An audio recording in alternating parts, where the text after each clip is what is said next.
Ahoy and welcome, my name is Captain Concept and today we're talking about priority splitters. So the new Factorio version, I wanted to start a new game, so I hopped over to my creative mode testing world to test out a few concepts, and I wanted to go for a new bus design where I draw off entire lines of the bus using priority splitters, like in this example for the iron gear wheels, because I always want to have iron gear wheels on the bus, so I want them to have priority feeding of iron plates over the rest, and then like the bus would deplete over time until it's completely dry, but all of the important system, all of the vital assemblers get the resources, and if this backs up, like this for example, then the overflow would fill the rest of the bus. So that's the basic concept of a priority splitter, and as you can see here I was fiddling around with a few solutions, but I wasn't satisfied, so I thought let's go into some extensive testing. So let's first start with the splitting part. I'm using circuit conditions for basically all of the splitters. You can do it totally analogous by just drawing off with multiple splitters, and that means like here we have a bigger flow, sort of a priority flow, and of course if this one backs up, also the spillage will go on or stay on the main bus. However, fear not the circuit conditions, it's really simple. You just pick the green wire, you click on one belt, click on the other one, and then you get those readers where you can set the conditions, and that's basically it. So it's really simple. Strongly advised to do this. And the most simple version where you can start with would be this, just one splitter like here, but then with the circuit conditions, like this one is on read belt contents and hold, and by connecting it to a pole we can see it flickers between, I don't know, 3 and 8. So while it's moving we have less, and when it stops we got the 8. And this one up here has then the enabled condition: if anything is bigger than 6, then it shall be enabled. Of course you can set this to anything bigger than 7. That would account for the 8 here. As soon as we've got 8 here, basically as soon as it stops, this one opens up. But you get better results by giving it some sort of a fuzzy margin, putting it a little lower. If you put it too low, however, then basically the effect of your splitter is diminished. So for this one, I figured out 6 is a good number, and it kind of works, right? However, the next better step is this sort of splitter, because it splits off our main line into 2 belts and then reads the combined contents of the 2 belts. So if we check this pole, it flickers between 10 and 14. So that means we got more accurate readings, and then we set this one on anything bigger than 12.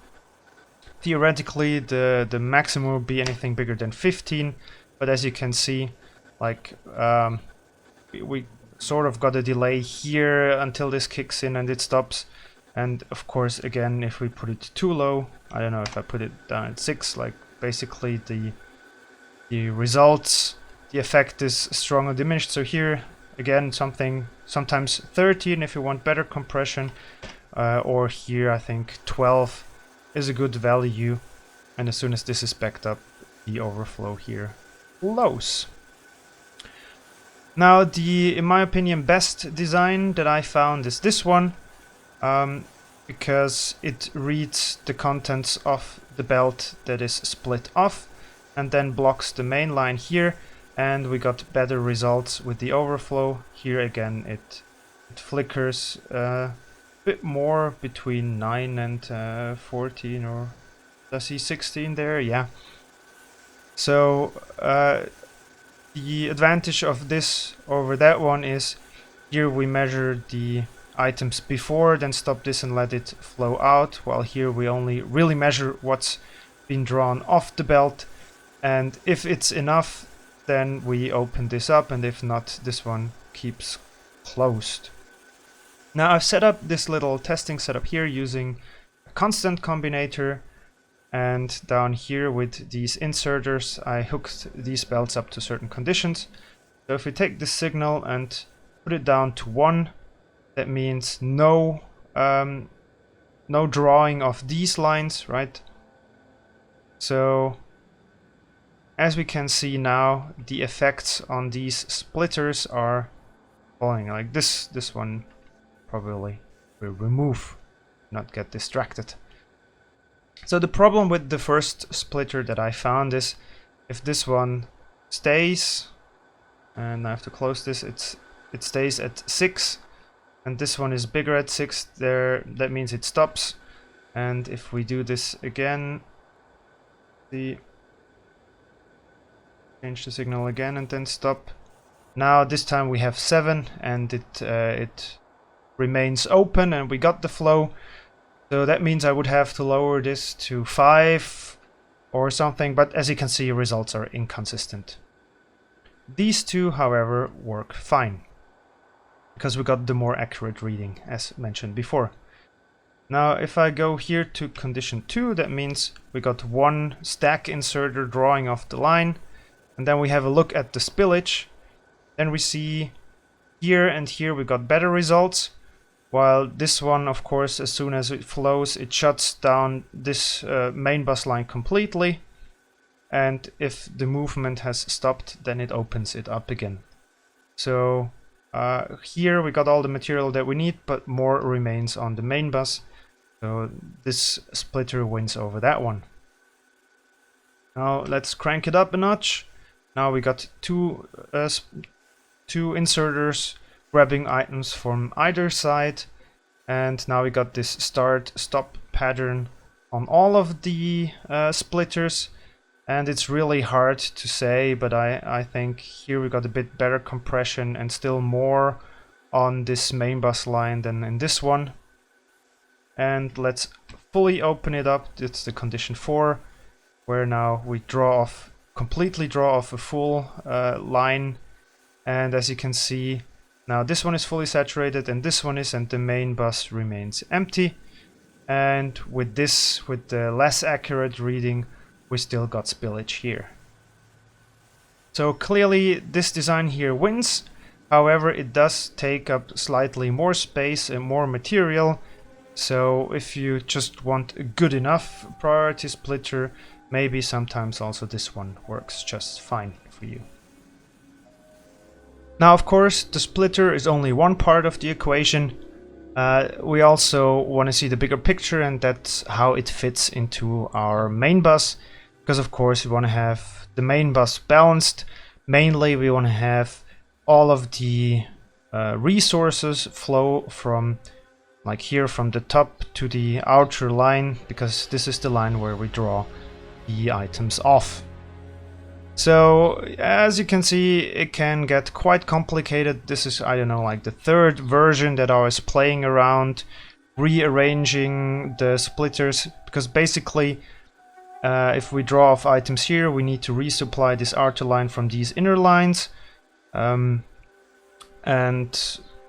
yeah, I had to think of all of the different states and conditions, and this is basically what I came up with. And as you can see, it sort of works. Here we draw off our materials, like 2 stack inserters pulling off items, and then these lines here get rebalanced. We got some shutting on and off of these readers here and here, and we basically end up with the 2 outer lines fully compressed, this one here slightly compressed, and this one empty.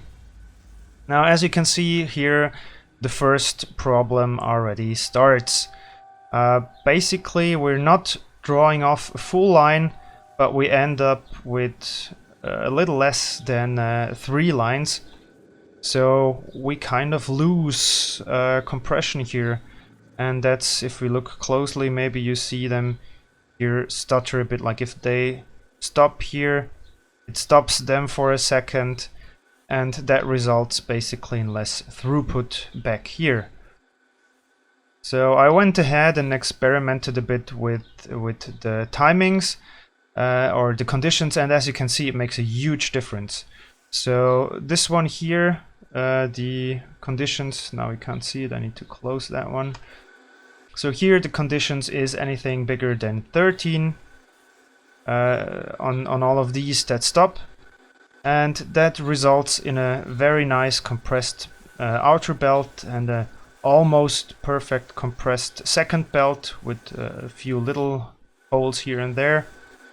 And by changing this value to anything bigger than 12, as I got it here, I could remove a lot of that stutter, and in the end we got a lot more throughput back here.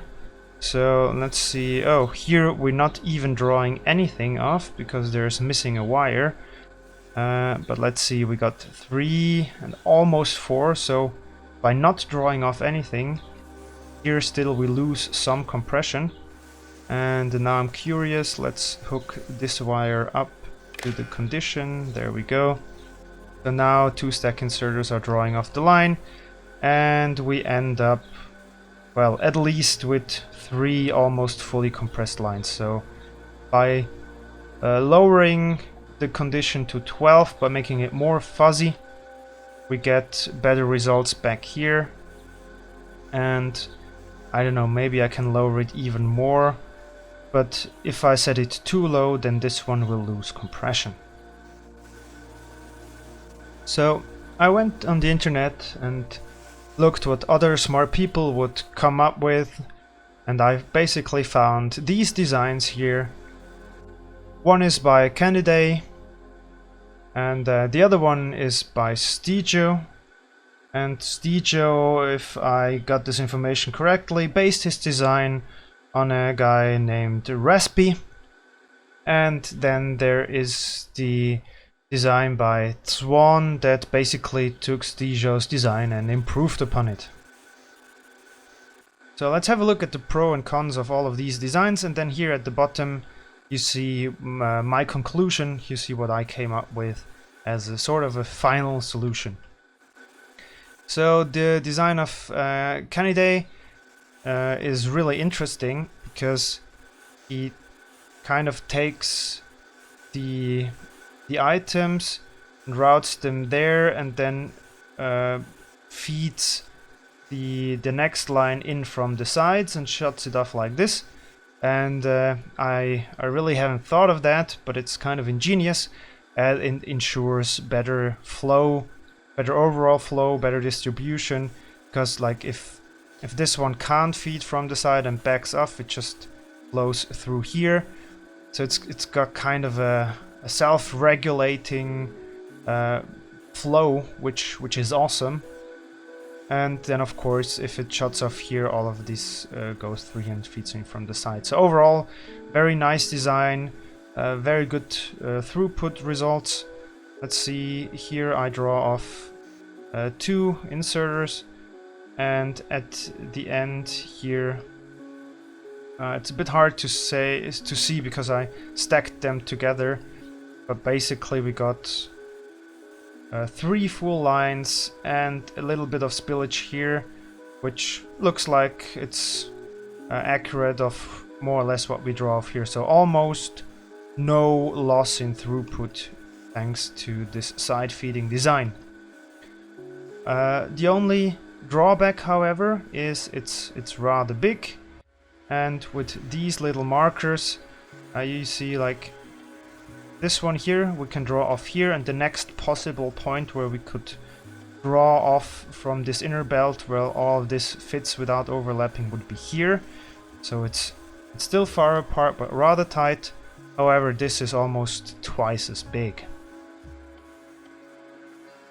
So Steejo's design basically is this one is based on the this second splitter here, so not as accurate as this one, but it works. And then he basically stacked them, the 3 of them on top, so it's this design copied over again, and it's very, very compact, and that's nice. However, it's got a major drawback, as you can see.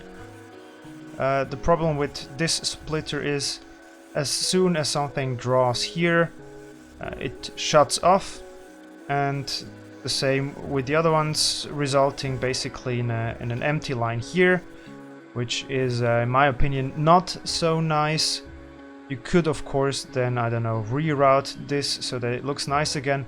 And then with the second split off, as we can see here, we got 2 empty lines, and then the third time we would have 3 empty lines, and then the fourth time that would be it, basically, right? So if we draw off the main bus 4 times, then we remain an empty bus unless we got some overflow.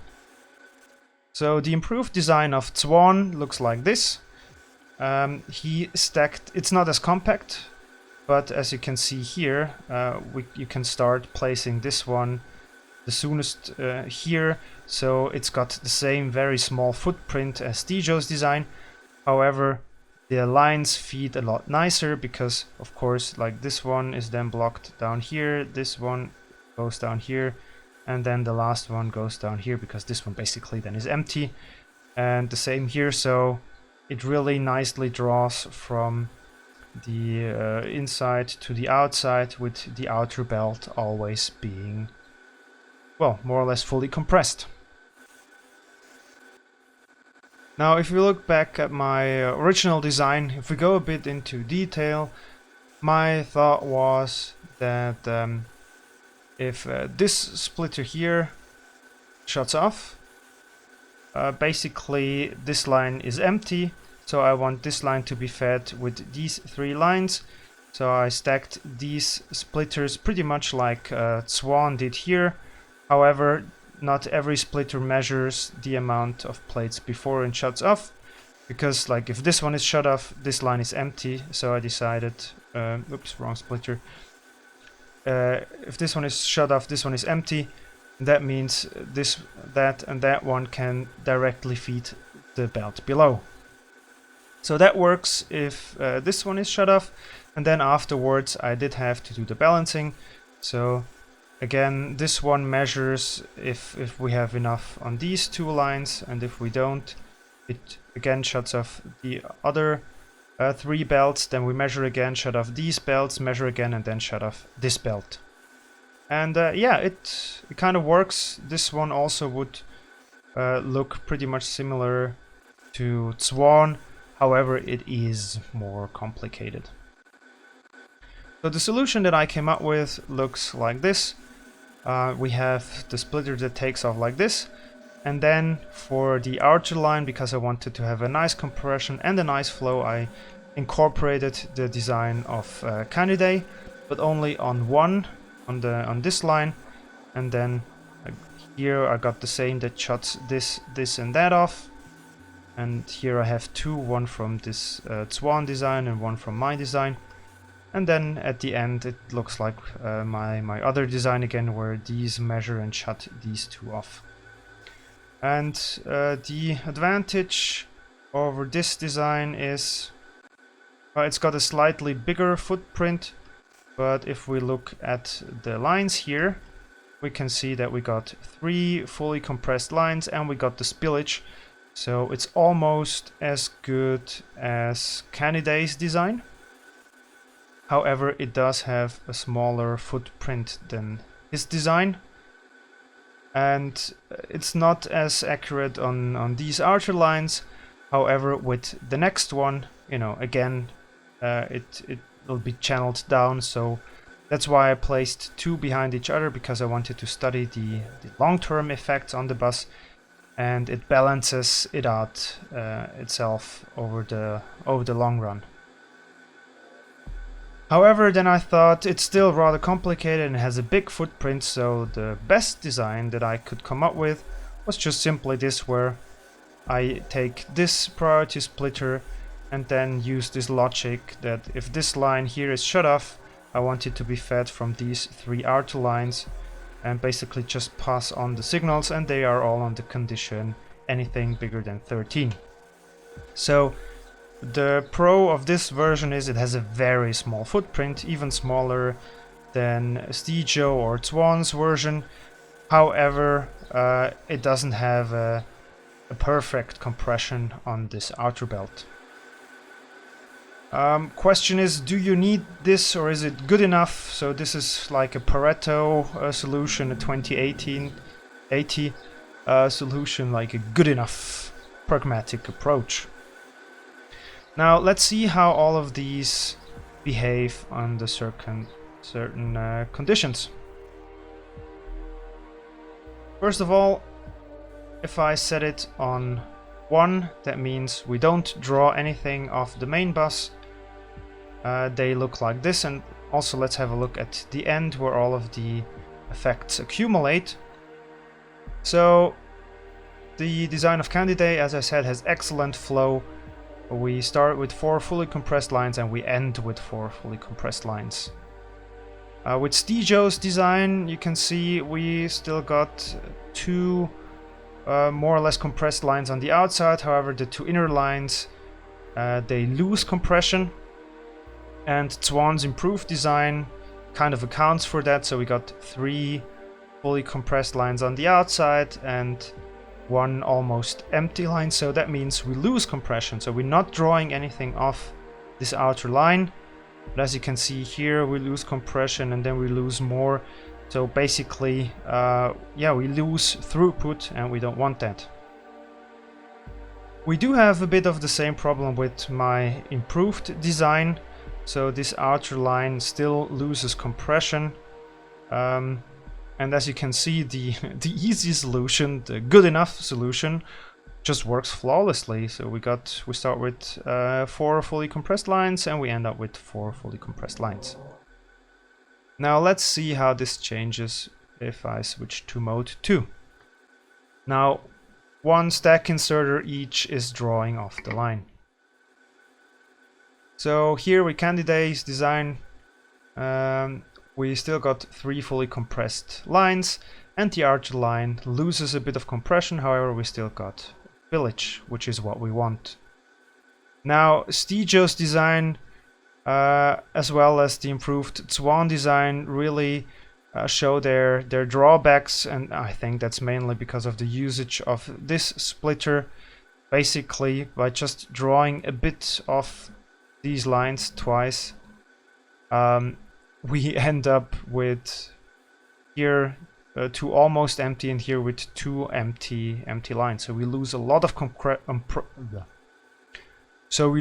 compression by just drawing off a little bit. Now my improved design looks as if it's slightly worse than Canaday's design. So here we got still 3 compressed lines, but we got almost no spillage here, while he still got some spillage here. Also, it's got some holes there. And the Pareto solution works pretty nice. Like we don't have a nicely compressed outer line, but also we don't lose much compression and we still got priority here. Let's crank it up a notch. So 3 is 2 stack inserters draw off from each side, and let's see until the effect kicks in. So here we go.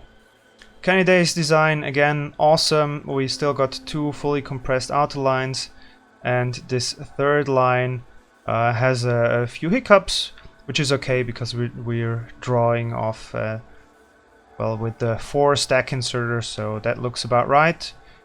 Steejo's and Tzwaan's design still look pretty much the same.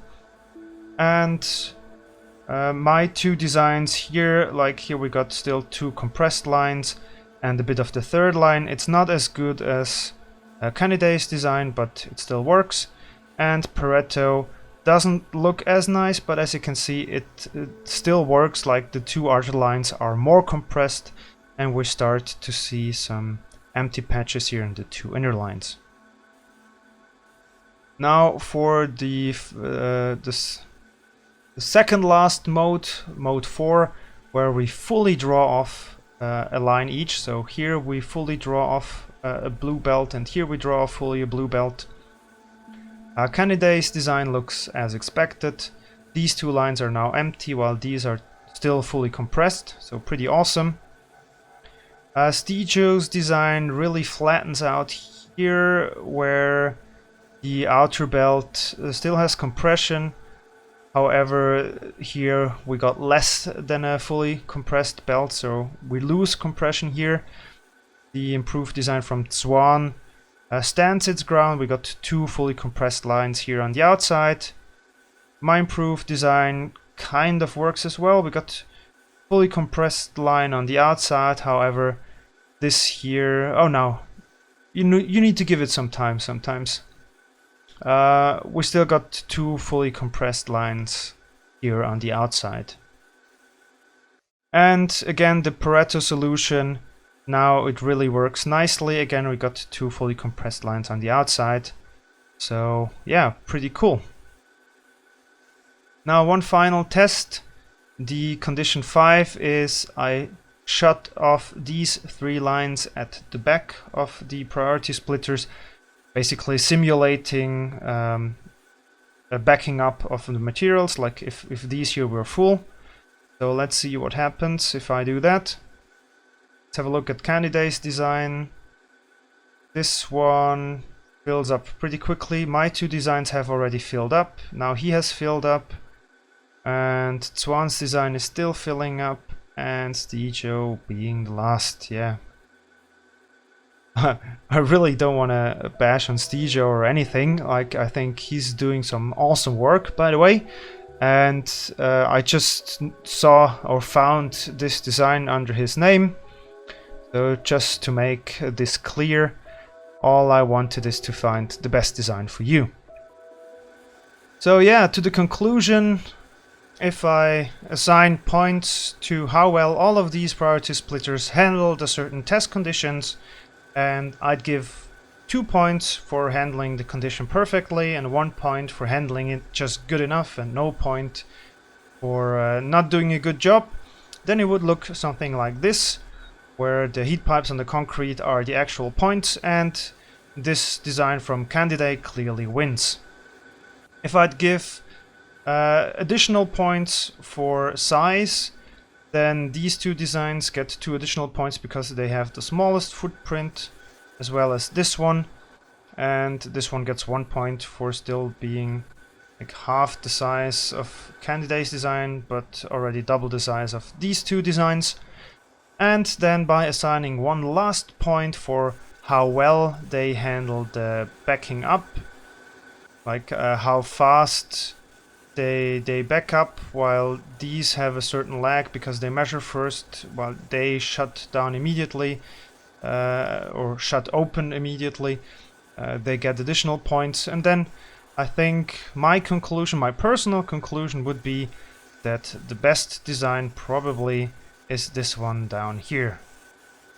Although it is not perfect, it has less points than this one. It gains 2 additional points, mainly because of the incredible small size, and also it reacts very quickly. Let me demonstrate this. So if I go from this condition to the backup condition, if I go from this condition to the backup condition, then this opens up immediately and fills up all of this. So my conclusion out of all of these tests is when I work with priority splitters, I'd go for this design. It's small, it's compact, it works well enough, and depending on how much you draw, it balances it out itself nicely.